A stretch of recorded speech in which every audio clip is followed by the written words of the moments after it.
Hot topic na naman ang Katniel dahil sa ulat na umamin daw si Andrea Brillantes na nagkita sila ni DJ. Sa exclusive report ng PEP, ito raw ang nag-udyok kay Catherine para makipaghiwalay kay Daniel.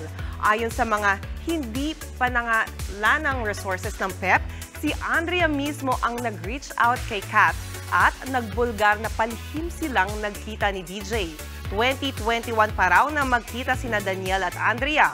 Bukod dyan, pinabasa rin daw ni Andrea kay Kat ang ilang conversation nila ng aktor. Giit ng PEP, dahil dito, nasira ng tuluyan ang relasyong Katniel, quote-unquote. Hindi malinaw kung kailan mismo nag-break ang Katniel, pero sa report ng PEP, hiwalay na umano ang Katniel nang dumalo sila sa ABS-CBN Ball last September 30. Dahil sa report na yan, nag-trending na naman ang Katniel at pati ang IG username ni Andrea na Blight. Wala pang komento dito sina Catherine, Andrea at Daniel. Mga kapatid, Jania Lipon po, laging maging updated sa latest sa entertainment and lifestyle para maging una sa balitaan. Bisitahin at mag-subscribe na sa social media pages ng News 5.